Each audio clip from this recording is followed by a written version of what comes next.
Bonjour, chers autocadiens, et bienvenue dans l'une de mes capsules AutoCAD. Je me présente Stéphanie Racine, experte en bon départ. Bien commencer ou peaufiner votre utilisation du logiciel AutoCAD. C'est un peu ce que je véhicule au travers des vidéos que je vous partage. Donc, sans hésiter, je vous invite à aller visiter ma page web au www.stephanie-cadessin.com. Vous y trouverez beaucoup d'informations sur mon parcours, sur mes projets, mais aussi quelques cadeaux que vous pouvez télécharger.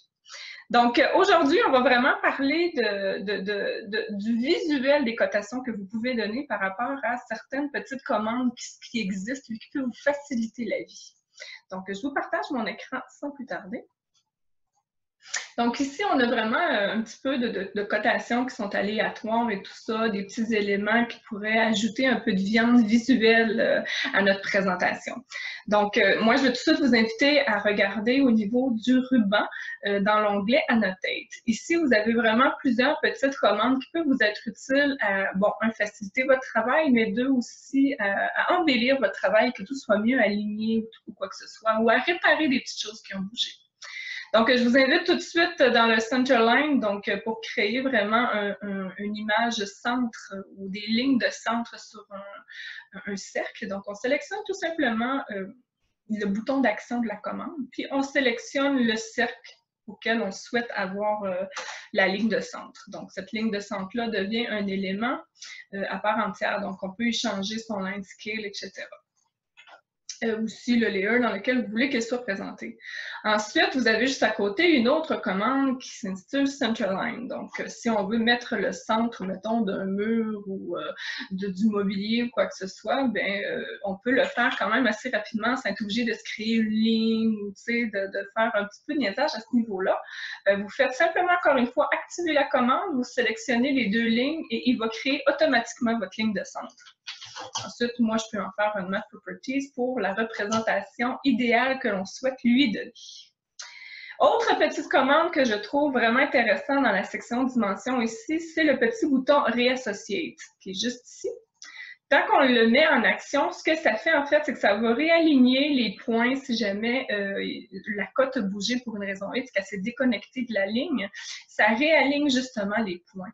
Donc, on sélectionne la commande, on fait Enter, et ensuite, on sélectionne les points auxquels chaque extrémité qui nous identifie, on souhaite qu'il soit. Ça réajuste automatiquement votre cotation et ça la réenligne. Ça fait une plus belle présentation et c'est moins de niaisage que de prendre chacun des points. Encore une fois, c'est une utilité qui peut vous plaire ou pas.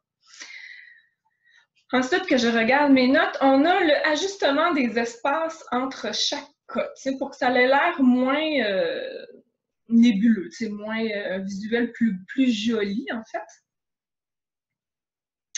Avant de vous parler de cette fonction-là, je vais plutôt vous parler d'une fonction qui s'appelle de breaker la cote pour que la présentation soit plus belle lorsqu'on a une jonction comme celle-ci.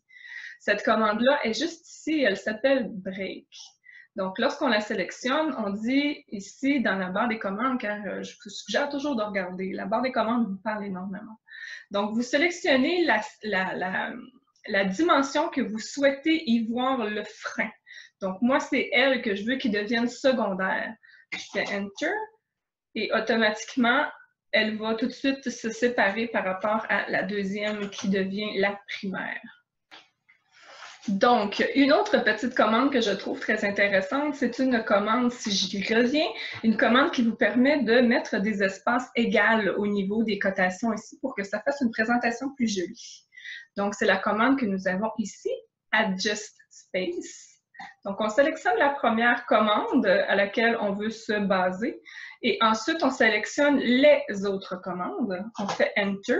Et ici, il nous donne automatiquement. Mais moi, je ne fonctionne pas avec l'automatique parce que souvent, les codes prennent un espace qui est pas belle et tout ça. Moi, je vais plutôt lui donner une valeur qui est 16 pouces. Et automatiquement, vos codes deviennent toutes à une distance de 16 pouces de l'une de l'autre. Donc, la présentation est plus belle. Quand on a une série qui finit plus, je vous avoue, que ça sauve énormément de temps. Voilà ce qui met fin à ma capsule. J'espère qu'elle pourra vous aider à améliorer le visuel de vos cotations sur vos plans. Je vous invite vraiment à aller visiter ma plateforme de formation Didacte où je vais mettre le lien juste en dessous. Si jamais vous voulez vraiment personnaliser une formation pour vous aider dans vos problèmes précis de votre utilisation du logiciel. Je vous invite également à rester connecté sur ma page pro Facebook car mon live qui aura lieu le 28 août prochain pourra vous aider davantage dans l'utilisation de votre logiciel à régler certains petits bugs. Donc, préparez vos questions parce que très bientôt, je vais vous inviter à me les envoyer. Donc, sur ça, je vous souhaite une excellente journée et on se dit à une prochaine capsule.